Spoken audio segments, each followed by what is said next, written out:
千と千尋の神隠し. I love it. And one of the scenes I love is when Kaonashi is offering Sen gold. He's saying, Sen, take the gold, take the gold. And Sen says, Iranai, Iranai. She remembers what's important to her. Okay?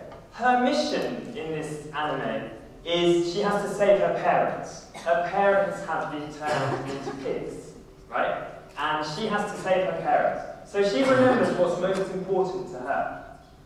Today I'd like to share with you some of the things which are most important to me. Now, of course, I think gold, money is important, but I don't think it's the most important thing. I grew up in the English countryside. I was born in Cambridge, and I grew up in the countryside in England. Soon you'll see a picture of my friends appearing on the screen, I'm told. During that time, I developed a love of the countryside, a love of nature. I grew up around nature, and so the countryside feels natural for me. When I was 18 years old, I was accepted into Cambridge University. And I decided to study religion at Cambridge University. Now this is a little bit of a strange choice, because most people in my country don't choose to study religion when they go to university. But I was really interested by religion. I was fascinated in the questions that religion raises. So for me, it was my passion, and I thought it was most important to do what you're passionate about. So this is me with my friends in the countryside. Probably quite a typical British scene. And this is me graduating from Cambridge. The gown we have to wear, the black gown, is probably quite familiar to you because I know that Harry Potter is very popular in Japan. So this probably looks a little bit like Harry Potter. Here's another photo of me graduating from Cambridge in England. Now, after I graduated, I received a scholarship to go to Fukuoka in Kyushu for 1 year. And one of the things I did was I was in a Japanese television commercial. And I thought it would be fun to share the television commercial I was in with you today. So, right, here we are.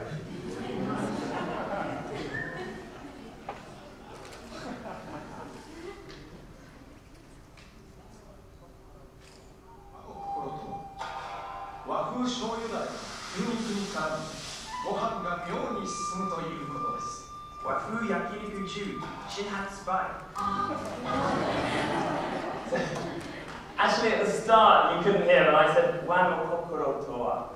What is the heart of Japan? What is the spirit of Japan?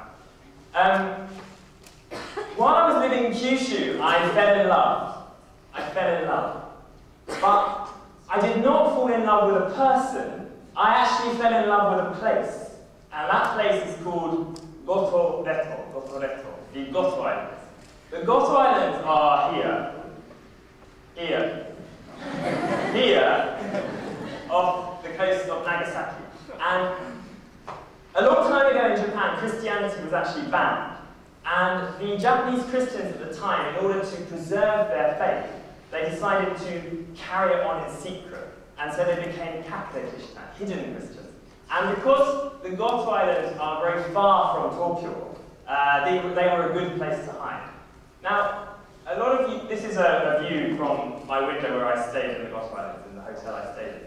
Now, at Sophia every day when you go to your classes, you probably see this statue. This is a normal European statue of the Virgin Mary. The Kakureishita actually blended their religion. They mixed Catholicism and Buddhism and Shintoism and Japanese religion. So, for example, you have the Maria Canon, the Japanese-style Virgin Mary, because it was sort of secret. So here we can see she has a Japanese face. She looks Japanese.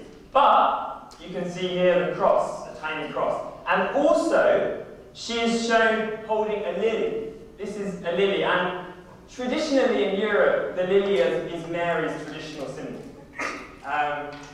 This is a Kakureishita plate. You can see in the middle there's a small cross.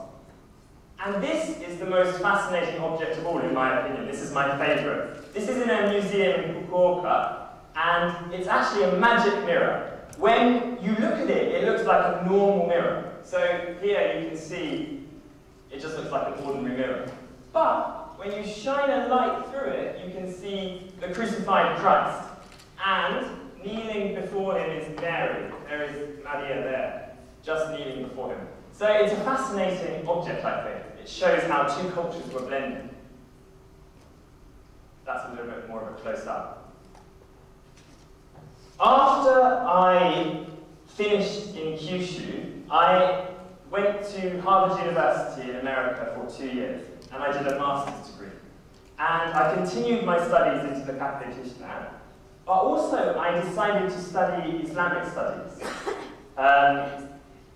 The reason I chose to study Islamic studies was because I did not know much about the religion of Islam. I knew a lot about Christianity, but not much about Islam. And after the terrorist attacks in New York, and also after the London bombings in my country in 2005, I thought it was really important to understand Islam and understand better the religion of Islam. So I chose to study that, and in a way I was trying to be a bridge between Islam and Christianity and Japan in a way. I am now at Sophia and I'm continuing my study into Japanese religion, and I'm continuing my study into the Catholic Islam. Now, why did I choose to come to Sophia? Some of my friends joke with me that the reason I chose to come to Sophia is because I know that Sophia has the reputation of having the best-looking female students in Tokyo. Now, of course, that's a good reason to come, perhaps, but it's not actually the reason I chose to come to Sophia. The reason I chose to come to Sophia is because I believe that Sophia University is a bridge. I think Sophia also is a kind of bridge between the West and the East. Sophia was founded by Western priests, European priests, almost 100 years ago, and yet today it's a thriving Japanese university. So I think in a way Sophia is a bridge. And actually the word Catholicum, Sophia is a Catholic university, and the word Catholicum in Latin actually means universal. And I think in this way Sophia is a place where people from different countries and people from different cultures can come together, and even people from different religions can come together and learn from one another. I talked a little bit at the start about Sento Chihiro. Chihiro too, I think, is a kind of bridge. At the start of the anime, she has to cross a scary bridge, remember, to enter into the world of the gods. And later she helps Haku, the character Haku, remember his true identity, remember his name. So for Haku, she is a kind of bridge, and for her parents too, I think Chihiro is a kind of bridge. Finally, I want to encourage you all to be bridges as well during your time here at Sophia. This is a photograph I took just before I left to Japan. I came to Japan this April, and I took this photograph in London in March, just before I left to go to Japan. You can see it shows the Millennium Bridge in London. This was opened in the year 2000, at the start of the new millennium.